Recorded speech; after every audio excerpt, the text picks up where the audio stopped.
All right. We're here today with Mr. John Higgs. How you doing today, John?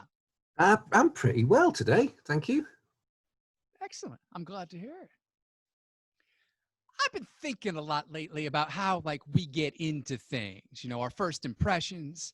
Like, the first time I ever heard about Crowley was through the Ozzy Osbourne song, Uh-huh. Mr. Crowley. And he, like, his accent, like, I even think he says more Crowley. I mean, you know the rhyme, you know. Yeah, sure. My enemies, you know, wish to treat me foully, say Crowley. And, like, I mean, you know, I was young, but, like, you know, I was living in, you know, suburban Connecticut, you know, when I was a teenager. And, like, this was all I had heard of it for years. It had no real appeal. Mm. But then, like, wasn't until I read Illuminatus that I realized, you know, these things don't have to be so dark. You know, you could really get into them in, you know, many different ways. But I was Sure. wondering how you got into all this stuff, like Crowley and Robert Anton Wilson, you know. Yeah, through Robert Anton Wilson. Well, I think ground zero for me was a guy called Brian Barrett, who was an old English beat poet who was very close to Timothy Leary when Leary had escaped from jail and was on the run in Algiers with the Black Panthers and around Switzerland. And if you know the whole story of, you know, Yeah. Timothy Leary's wild sort of life, he was part of that. And I got to know him towards the end of his life. He was living in South London. And he'd just, you know, tell all these stories, and you just think, my God, this is amazing. Why is you know, why are there no books about this? Because at the time, all that had sort of seemed to have gone quiet. People didn't seem to be really sort of talking about it. When you heard, or if Leary came up, it would sort of, the context would be wrong, or it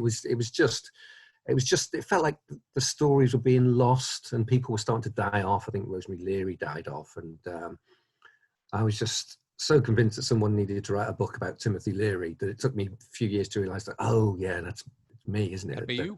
That's fallen to me, that one. I need to do that. And so when it was through Brian getting into Tim that sort of introduced me to Robert Anton Wilson and then on to Crowley and all that sort of rich seam that sort of, you know, gushes through the 20th century. You could probably say that about all your books, that it came down to you to be the one to write. yeah, I know. It's some of the harder ones. I'm just thinking, why isn't someone, if someone else would have done that, it would save me an awful lot of effort. Now, how I came to know of you, and I imagine this was probably true for most, well, at least most people I know, was through your KLF book. Oh, sure, yeah. Talks about Robert Anton Wilson quite a bit, and I imagine that probably turned people onto Illuminatus for the first time as well. Yeah. I mean, I never recommend people read Illuminatus. It is very much a sort of a period piece. I mean, there's a lot in it that's dated. You get the sense that it's written, you know, by two employees of Playboy in the years before the second wave of feminism. Quite clearly, that sort of comes across. But it is a very important book, and it is a very powerful book, and it has had a sort of strange reality warping impact on a lot of people at a lot of points. Yeah, I mean, I always recommend people read Robert Anton Wilson, and I always sort of say, you know, try Cosmic Trigger first. That's the sort of, but at some point, people always want to go back to Illuminatus. Yeah, I mean, it's huge. It seems especially sort of relevant now. A lot of Bob's stuff, he talks about a place he calls Chapel Perilous. Chapel Perilous is the place where basically all your maps have run out and you're lost and you don't understand what's going on around you and you don't know the way forward. And it's very much like now for a lot of people with living in Chapel Perilous. And that's what makes him so useful, because he talks about the way he found his way out of this sort of state. He says there's only really two ways out of Chapel Perilous. One is agnosticism and the other is paranoia. And if you go down the paranoid route, you stay there and you're sort of trapped and you're stuck in Chapel Perilous forever. But if you accept that, you know, it's okay that you don't know everything, and you don't have to be certain, and you don't have to be the guy who's right all along. If you can just humble yourself a little, then you can just slide out of that, which is probably about the most useful advice anyone can give at this particular point Now we have social media, and then we have, all the sort of the wars of the certain, in the online sort of debates, for want of a better word. People just have to be correct and have this psychological sort of need to be correct and have their viewpoint sort of confirmed. And you just drop all that and you just let that all just slide away. That's the only way out of this.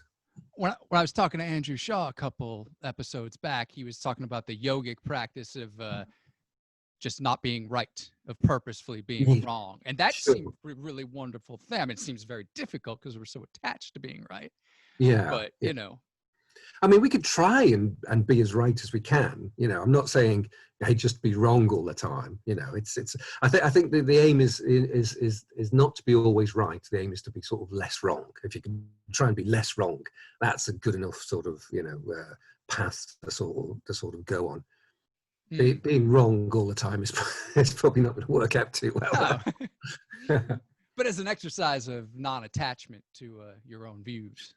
Yes, absolutely. And what I'm finding is, I know a lot of Discordians over here in the UK, and even though there's so much sort of conspiracy stuff around now, there's so much, the 5G stuff, the anti-vaxxers, the QAnon, there's all these sort of things, which a lot of people are sort of being sucked into. None of the Discordians I know are. I mean, they may be interested in it, they may be knowledgeable about it, but they're not going to believe it. They've been sort of cured by reading Robert Anton Wilson of the need to believe in someone else's BS, someone else's belief system, and it's nice. it's interesting because a lot of the sort of new age people, the yogi sort of people, you could just see them slowly falling into, say, the 5G sort of world or the anti-vaxxer sort of world, but. Those that have read Robert Anton Wilson do seem to have been inoculated against it. You mentioned paranoia earlier. There's that Pynchon quote from Gravity's Rainbow that paranoia is just the onset of realizing that everything is connected, which always, I mean, I'm used to seeing coincidences everywhere, but then, you start to think, yikes, when is it too much? Yeah. Yeah. There's many ways to react to the realization that everything is connected. Definitely, fear is a good start. That Guardian gave you a great review for the KLF book, which what was it? Adam Curtis brainstorming with Thomas Pynchon. Are you a Pynchon fan? Oh, I need to read more. But yeah, what I know is that I was very, very proud of that quote. I have to say that was a very lovely thing to read. Yeah. No, I do need to read more Pynchon. I've got some up there. Unfortunately, I've been almost reading nothing but books about 18th century stuff for the past 8 months or so. I'm sort of deep in a book on William Blake. So reading for pleasure, just reading stuff for the hell of it has taken a back seat to my God, I've got to understand this really arcane and, a small part of the 18th century world that I've never had no interest or connection with before. When you say deep into a book on William Blake. Yes. You've just written a book on William Blake. Right? I wrote a small book on William Blake that came out last year, but there's a big book on William Blake that's coming out next year. I say a big book, a normal size book that's coming out next year. There was a little teaser taster sort of thing, because there was a lot of William Blake stuff going on in Britain last year. There was a massive retrospective exhibition at Tate Britain, which was just a once in a lifetime sort of chance to see all that incredible work all together, and it came out for that, and I gave a little talk at Tate Britain, and it was a really interesting time. This was the before times when we used to go to art galleries and things, But yeah, no, a big book on William Blake is on its way. Excellent.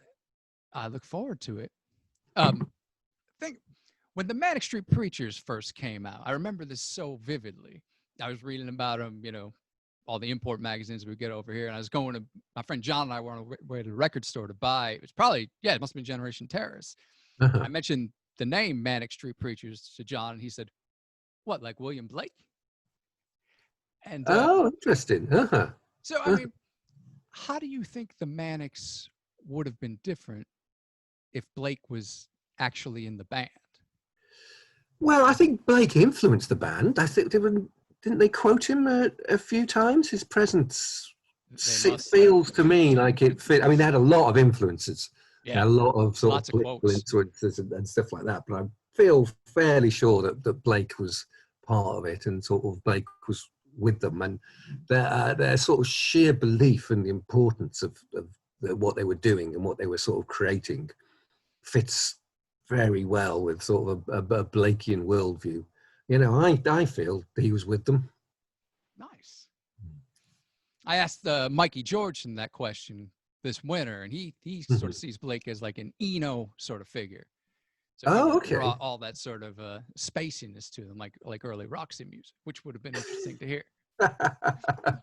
I mean, when time travel is invented, I think this is one of the things I would like to have happen. Yeah, well, I mean, I suppose he had a good voice, did Blake?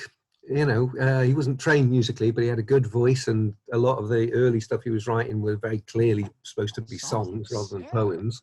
You know, so he would have that sort of the whole social London thing of coming together and having a drink and having a sing. You know, he loved all that sort of stuff. He loved to see kids playing, kids singing, and that sort of that celebration of life that you sometimes miss because of the sort of dark, brooding sort of tone of a lot of his sort of later works, particularly. You sort of forget he was just a bit of a pussycat and a joyful, fun lad. Are you familiar with the band The Blake Babies? No, I'm not. They were an early 90s American indie rock band. Juliana Hatfield went solo. Apparently they asked Allen Ginsberg what they called him up and asked him what they should name their band. And he suggested The Blake Babies. It's rather excellent. Excellent. Yeah. He was so deeply changed by Blake, was Ginsberg. Yeah. I'm surprised he didn't suggest the Daughters of Albion. Is that name still going? It's still available, you know, for any female-led band. It's highly influenced by Blake and visions of the Daughters of Albion. It's there for the taking. I would like to hear that. We should make that happen. Before we leave Mr. Robert Anton Wilson, you met him. I did, yes. Yeah. Tell me about that. It was just the once. It was when I was writing this book on Timothy Leary. And so I went around to see, and he was very old and he was very frail, but he was clearly Robert Anton Wilson, just that twinkle in the eye and that sort of sense of being the smartest person in the room, but it's okay. It's a hard thing to sort of pull off. And when the Leary book was the first thing I'd ever written, and I felt very much like a fraud, right, whilst I was doing it.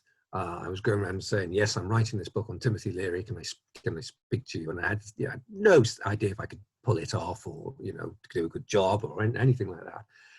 And when I had the opportunity to go see Bob, I just thought, he's just going to see right through me. He's going to see that I'm just totally winging this and I've got no idea what I'm doing. And and it's a total blag. He's going to see that. And I went in and I spoke to him and he totally saw it and he was just fine with it. It wasn't at all bothered in any way, shape or form. He just totally got me and it was great. And it was just he just left such an impact on me that one time. He seems like the nicest guy. It's so hard to find anyone with a bad word to say against him, which is, I think, as clear a recommendation as you can get that his philosophy is worth following. Yeah, there are some people who proclaim how we should all be and they're just arseholes. Most of them probably. Yeah. Do you know anything about this story that Ian Fleming asked like Crowley and Dion Fortune, a bunch of those type of cats, to get involved in the battle in World War II on the astral plane? Oh, well, I didn't know that Fleming asked them. It might although not have been him, but I think he was. The story I heard, he was involved. He was sort of the personal assistant to the head of naval intelligence. Yeah. So we can get away with it. we could sort of swing it. It was very much a sort of a desk job. There is in Casino Royale the villain, the chief. If you know Casino Royale, it's very close to the plot of the Daniel Craig film. He has to beat him at cards. He beats him at cards. So the chief kidnaps him and tortures his testicles. There's a lot of testicle torture in that particular book. Yeah. And the character doing the chief, it's been said, was modelled on Crowley in his sort of round head and stuff like that. So it's you sort of imagine that's Crowley going at James Bond's genitals with a carpet beater and a knife or whatever he was particularly using. So that brings things to a whole new light. Doesn't it? It does. You have to stop and think about that, don't you? I don't know if I want to. I mean, reading it was brutal. Watching it was brutal. It's just, you know. Yeah. So I mean, there was certainly a magical front in World War II in this country, and I'm sure in many other countries. And there was, I think it was Dion Fortune and her lot would project this cone of power at Hitler in Berlin, telling him he could never invade Britain and they would never get across the channel and all this. And I was reading in my 20th century book, I was writing about V2 rockets and Werner Braun and all those things. And I was surprised to see that the reason Hitler didn't go with things like the V2 rockets earlier was because he had a dream that he could never invade Britain with rockets. It would just never work. So he just dismissed it all. And it was only when von Braun had been able to prove that this thing would work that he went, oh, okay, we shall put loads of resources into that, even though it was too late. It was too close to the end of the war. So it didn't if he had done that a year or so earlier, things could have been very different. And that I was just sort of surprised by how close in this military history book, this description of Hitler having this dream that he can never invade Britain and therefore not trying to get these rockets going, matched the descriptions of how Dion Fortune's lots were projecting this cone of power out at him in his bed when he was asleep, telling him he would never sort of be able to sort of invade Britain. Wow. Yeah, it's quite good. That I've yet to do anything with that, but I filed that away. At some point, that's going to be useful. Yeah.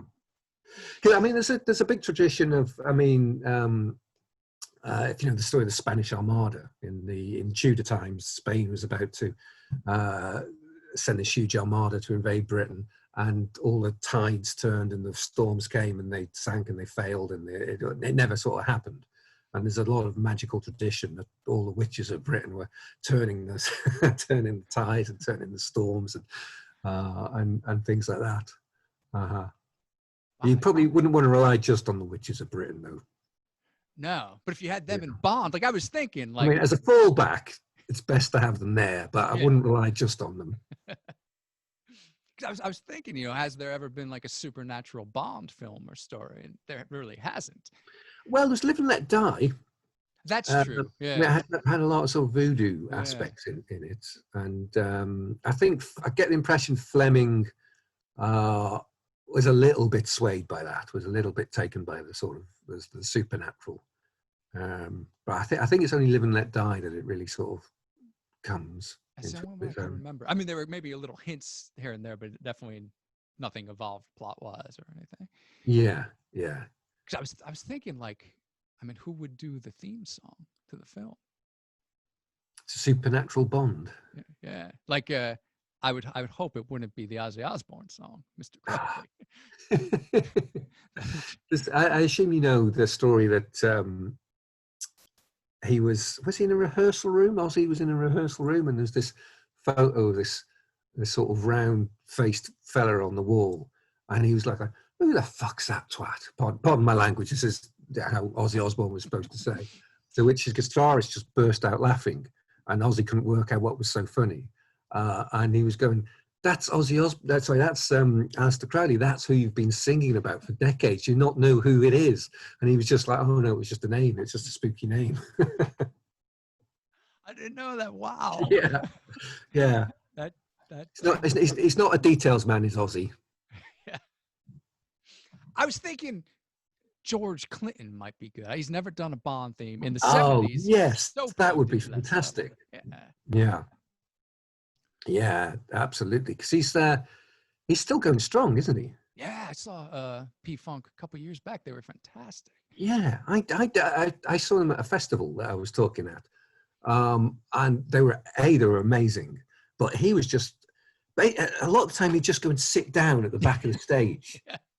He'd just sit down, have a bit of a rest, and then he'd just sort of get up, and he just got up and started humping this chair at the front of the stage, and then he'd just sit down and have a bit of a rest, and then he'd get up, and it was just extraordinary.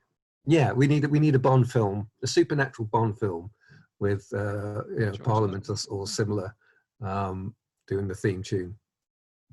Which brings me to your band biography of T.C. Lethbridge, which is called Standing on the Verge of Getting It On. Absolutely, yeah, absolutely. That's the reference. Tell me about that. That was a little book I wrote about 5 years ago about a friend's band who had taken over 20 years to get a record together. And it was about how like an artistic project can affect people and about the impact it can have on your life and about the impact of not finishing an artistic project. There's a lot of in magical thought. There's the importance of closing the ceremony and the importance of finishing and dispelling energies is a big part of that. And if we go with Alan Moore, that art is magic and use the words interchangeably, it's just the same for a musical project. And it was just, I knew their stories. I knew it was just a fascinating, strange, supernatural time in their lives. There's a lot of sort of weird experiences they have at sort of ancient sites around Wiltshire that sort of figured into it. And they finally sort of came together and rebuilt friendships and were about to play their first ever gig, which was at the Cosmic Trigger Festival in Liverpool. Speaking of Robert Anton Wilson, they were sort of come on that. So I wrote their story for that event, really, so it would be sort of available there and to market at that sort of event. I'm pretty sure it's the first time a band has had a biography written about them before they've even played their first gig. I feel that must be true. It must be true. Yeah, but it's just a small. And I just put out 111 of those, and another 111 came out recently for other sort of reasons. But it's possibly one of my favorite things I've done. Oh. That little book. Why the 111? It's for Brian Barrett, who I mentioned earlier. Ah, okay. That was his number in the way that Robert Anton Wilson has the whole 23 thing. Brian Barrett had the 111, so it's in memory of him, really. Excellent. Do you make music yourself? No. Okay. No, it's about the one thing I've never done. I've done animation. I've directed TV. I've done all sorts of creative things, but not music, because to me it's just I don't know how it's done. So it has this magical sort of aura about it. So in the way that sort of filmmaking I kind of understand, and the nuts and bolts and writing, I understand how it sort of works. I don't understand music, and I kind of like that. I don't really want to understand it. All I know is the impact it has and the effect it has on me, but I've got no idea how it's doing that or why or what they're doing or anything like that. I like music to be this mystery. Art is magic. Yeah. Yeah. Now, this importance of completing things, you seem to be just cranking stuff out pretty regularly. Do you have any? Yeah, well, I mean, I love doing what I do, so it's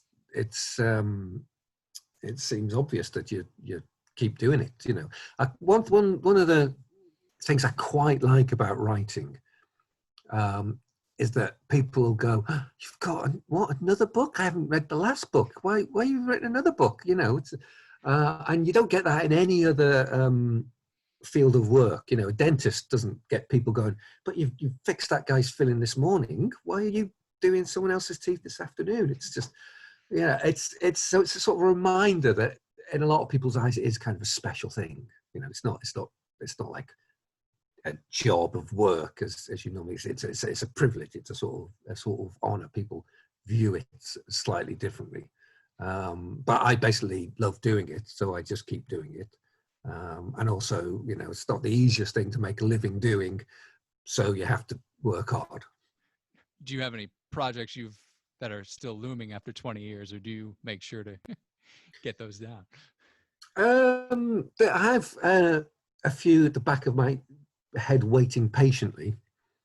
There's usually about 5 books brewing, and when you finish a project, at that point one of them just goes, right, it's me next, and steps forward, and you go, oh, okay, it's you next, is it? And so you focus on that, and the others keep sort of cooking, and then another one will sort of pop into the group, and so there's always a few sort of, you know, bouncing around there. There's a few that have been waiting too long, and I really need to get to them. There's a novel that's I really should have finished by now, but it's the non-fiction stuff keeps taking off on its own, and so I'm sort of, you know, drawn along by that. The thing about writing, though, is it's hard to know when you're done, or do you not find that? Yes, I know you sort of know when you're done, but it can you're never quite sure when that point's going to be. I mean, you can have to write many drafts to get something how it's supposed to be. Like I think my book on the 20th century, that was 5 drafts, and you know, the first 3 were just awful. And the whole story of it just wasn't there, and then the story sort of finally crystallized in the 4th draft, and then I could do a 5th draft that made it look like that was the plan all along, and it was, you know, all sort of meant to be like that. And so all the hard stuff could just look very casual and stuff like that.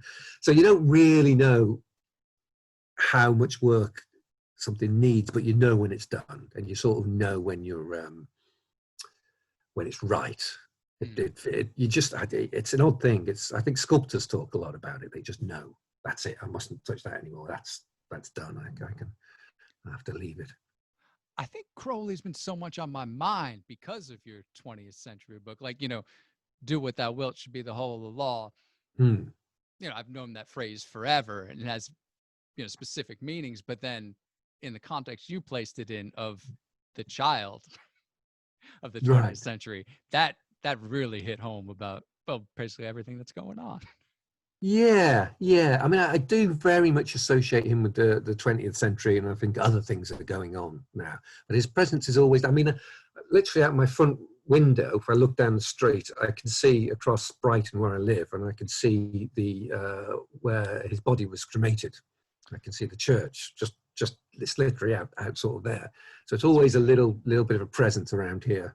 Is Crowley. He used to live, he died in a place called Hastings, which is down the coast. Oh, right. But Yeah. His funeral was, as I say, in this church I can see. And there was a big press scandal about how it was a black mass in this church and things like that. Oh. And I think there was a newspaper headline, "World's Worst Man Dies." He used to like the world's most wickedest man, but they got it wrong. And it was just world's worst man. I remember reading Gurdjieff's comment about him was he seemed just very filthy when he visited Gurdjieff's whatever it was.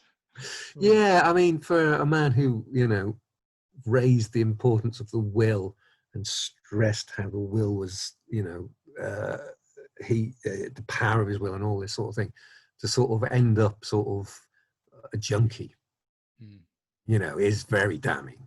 It's very damning. I don't know why I keep bringing him up. I have other questions for you. You know, you're fond of old Aleister there. It's that damn Ozzy Osbourne song. Yeah. I'm really looking forward to reading Wattson Street. I love the podcast. Oh, thank you. I don't know if you covered this in the book or not. I wanted to ask you, how does Watty from The Exploited play into him? Sadly, he doesn't. Sadly, there's no chapter on The Exploited in that, but you have to draw a line somewhere. Yeah. And I'm sure I could have somehow linked him into Wattson Street. You can link anything into Wattson Street. It goes through all of time. It's connected to everything. But I fear, The Exploited, I've left off, unfortunately. I'm sure that's fine. I'm sure your work is you're just not going to buy a book copy now, or you've given up. It's not. Well, that's just sounds awful. How do the Avengers figure into your work and outlook? The Avengers, that's Steve and Mrs. Peel. Ah, right. Okay. Yeah. How do they sort of fit in? That's a good question. They were such an influential sort of thing. If you look at early, Doctor Who and British TV, and that just sort of sense of breaking out of the normal world, and that fiction could just have a bit of a sparkle about it, a bit of wonderment and excitement in a sort of fairly standard spy sort of setup. But the name's been stolen now. You couldn't really bring them back. You couldn't go. You'd have to come up with a new name for them, and people would still think it was supposed to be superheroes. And I don't like that I have to clarify. Yeah, I mean, are they known in America, the Avengers? Yeah, they are. I don't know how widely, but they are known. I mean, there was a film in the late '90s with Sean Connery that sort of. Oh yeah, and was it Ralph Fiennes and? Oh yeah. And, was it? I forget who it was now. But I'm sure. Sorry. Didn't have Sean Connery dressed as a teddy bear, which was a Mrs. Gale episode, like one of the early ones. Okay. But I very Avengers. I think it was on BBC America, because I remember I think I bought the box set through BBC America. Oh, I was just fascinated by it. Yeah, I haven't seen Avengers for ages, but I just started watching Quatermass and the Pit. I don't know if you know the Quatermass. This is going back into old sort of British TV, and they were Hammer films as well, sort of sort of Doctor Who, but would have so many sort of new sci-fi ideas in them that people have just been ripping them off for decades, ever since. I'm always amazed by that 10-year period of H.G. Wells, where he basically came up with every plot, every sci-fi. So aliens come and invade from space. No one's come up with that before. Right, done it. A man builds a time travel machine. No one's come up with that before. Right, done that. Invisible Man and all these sort of things in that 10-year period. He just came up with these just inspired idea after inspired idea after inspired. And we're still just going, we'll just rip that off and copy that and use that again and again and again, because they're so sort of rich. I was coming to the UK in March and April. I had some shows lined up I was going to do. Mm-hmm. Of course, that didn't happen, but I had tickets to your play, H.G. Wells and the Spiders from Mars. Which didn't happen. It also didn't happen. Yeah. Well, tell me about it. Basically, nothing's happened. Oh, well, yeah, that's a real shame. I was really looking forward to that. I wrote it for this actor called Oliver Senton, who played Robert Anton Wilson, just to sort of tie everything up in Cosmic Trigger, and I think he reads the audio books and things like that. And he also looked a lot, I realised, like H.G. Wells, which was what sort of set me off. And I came up with this play for him, H.G. Wells and the Spiders from Mars, which sort of took the idea of what if the spirit of sort of that transgressive, creative sort of spirit of Ziggy Stardust, what if that fell to Earth, but 70 years too early, and got the wrong boy genius from Bromley? Because Wells and Bowie were both. That sounds fantastic. Both had this 10-year period where they were just, everything they did was just new and original and brilliant, and they were just utterly inspired. And I'm always fascinated by that level of creativity in people, just the constant outpouring of new and brilliant and new and brilliant. Yeah. And Wells had it, and of course Bowie had it, and so H.G. Wells and the Spiders from Mars is, it's, I say, a one-man play. It's a one visible man play. There's another entity who could be the Invisible Man, or he could be entirely Wells's imagination, or he could be the spirit of Ziggy Stardust that's fallen to Earth 70 years too early. It sort of plays around with that. Yeah, it was great. Had songs in it. It was, I was proud of it. It was all right, and it's gone the way of all things in the pandemic, unfortunately. Original songs? Yeah, that seemed to be the best way to honor, David Bowie, would be just to write a whole bunch of new original songs, rather than sort of try and get permission to use, which I'm sure we couldn't have done or couldn't afford to do anything like that. So needs must, but that definitely sort of felt right. Is it gonna, when things can happen again, are you gonna bring it back? I mean, this sounds I great. don't know. I mean, I hope so. I absolutely hope so. I mean, there's been some talk about maybe it could be an audio thing, but there's no definite plans for anything anywhere. Yeah. When it could be put on, I sincerely hope it is put on again. One of my recent Southpaw stories was that, you talked about Bowie's 10-year run, but in the mid 80s, 1985 to be exact, it's sad to bring up, but David Lee Roth left Van Halen. He did. I conjectured, what if Bowie had replaced him? You're not a Sammy Hagar man, is what I'm getting from this. It's not that I don't like Sammy Hagar, but that was Van Hagar. The Van Halen were those first 6 albums. Okay. And I started thinking, like, you would have, two of the most innovative musicians of the 20s. Like if that version of Van Halen was sort of like Bowie's Tin Machine. Yeah, so I'm picturing Tin Machine with Eddie Van Halen on guitar. Nothing against Reeves Gabrels, but it would have been it would have been mind-blowing, Yeah, I can't see Bowie sort of leaping off the drum riser to quite the same level that David Lee Roth would happily have done. Wow, that is a clash in my head. That is a clash of creative spirits. I can't get my head around that at all. Well, I'm glad to put that in your Now, I hesitate to ask after the whole exploited non-starter. Yeah, okay. Your thoughts on Van Halen? I'm more of a Maiden person. Haven't quite got the depth of Van Halen knowledge that you would hope I had. I apologize.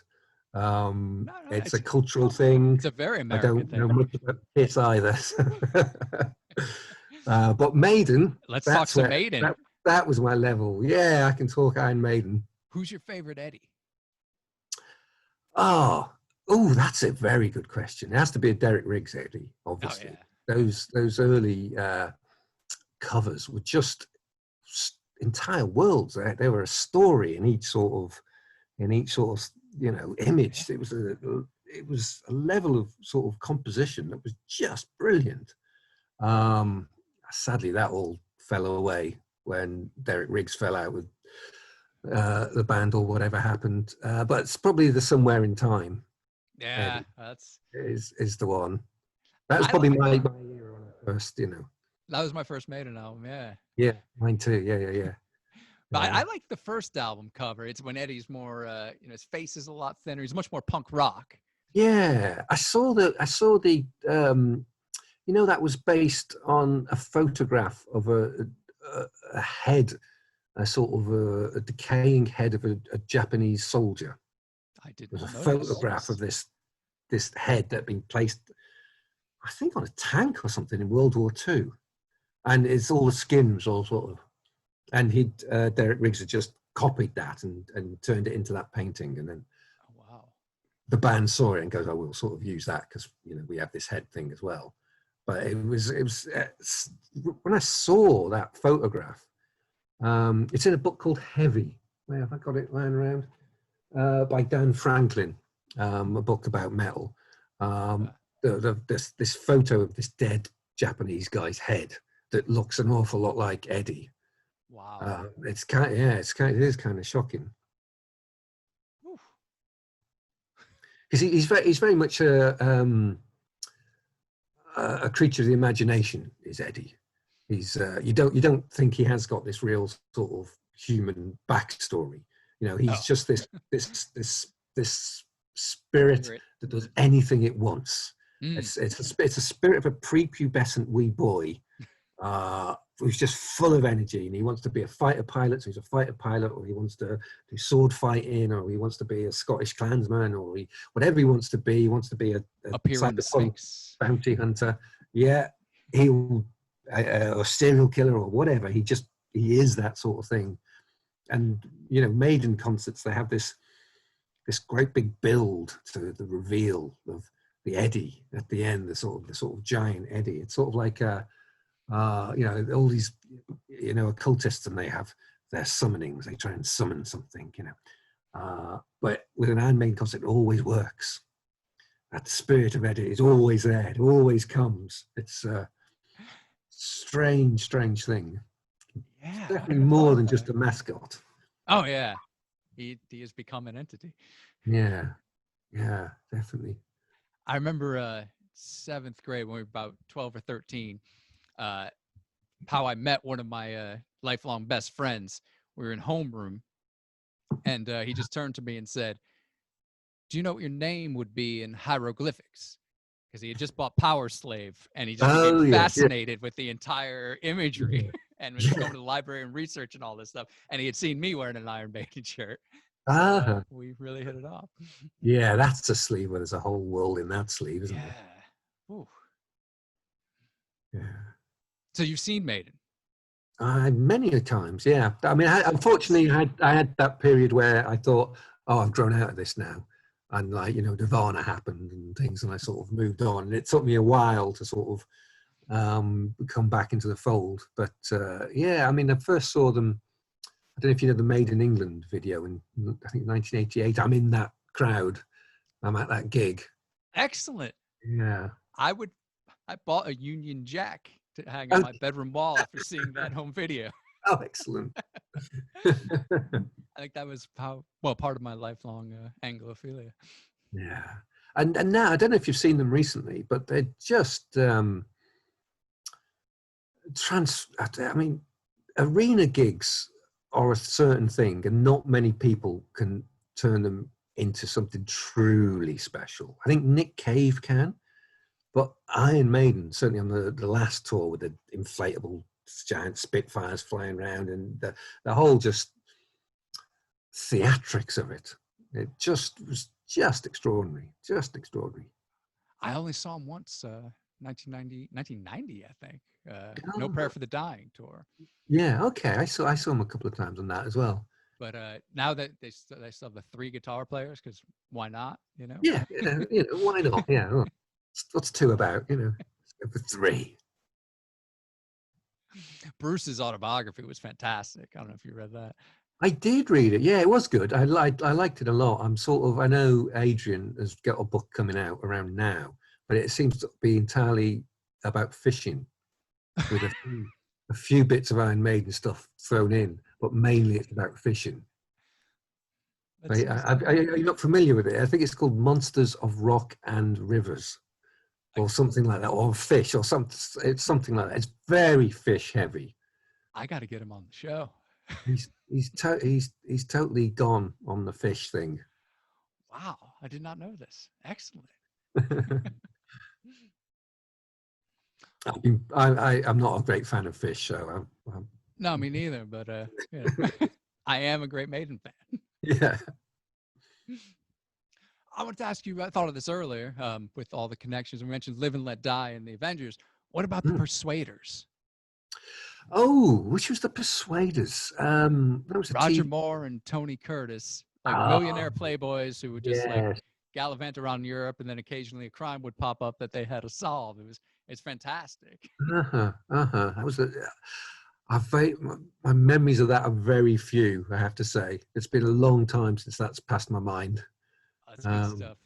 Yeah, it was one of those glossy ITV filmed in colour and to be sold around the world sort of thing.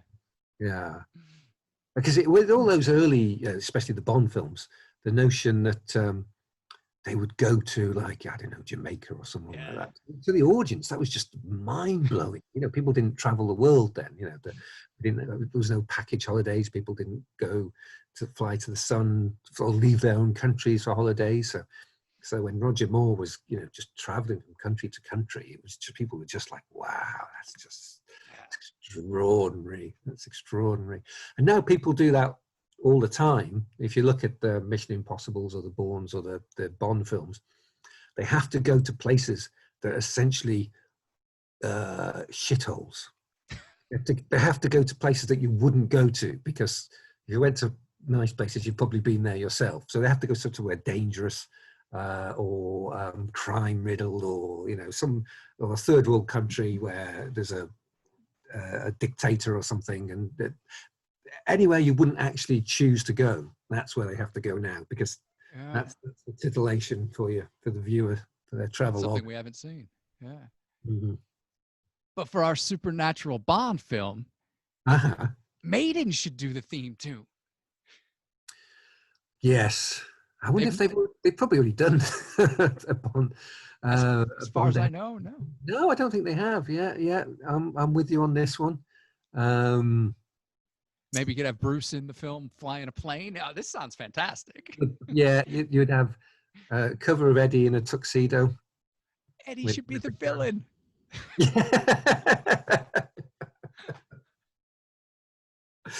That's the supernatural side of it, you know. Yeah. He's this undead this thing. Is gonna be like the blockbuster of 2022 if we start making it now. Yeah. That's all my questions. You got anything else you want to add? Anything else you're working on now, or? No, not really. I'm just sort of head down working away. You know, it's an odd year, as if that's not an obvious thing to say. And I'm just sort of using it to sort of work and write away. So next autumn, so not next autumn, when is it? Next spring. Next spring, this book, William Blake versus the World, that will appear. And in October, the paperback of my future book, Future Starts Here, that's going to come out here in Britain. So I've got a few sort of things bubbling and coming up, but sadly no H.G. Wells and Spiders from Mars play or anything like that. Well, actually, I look forward to those.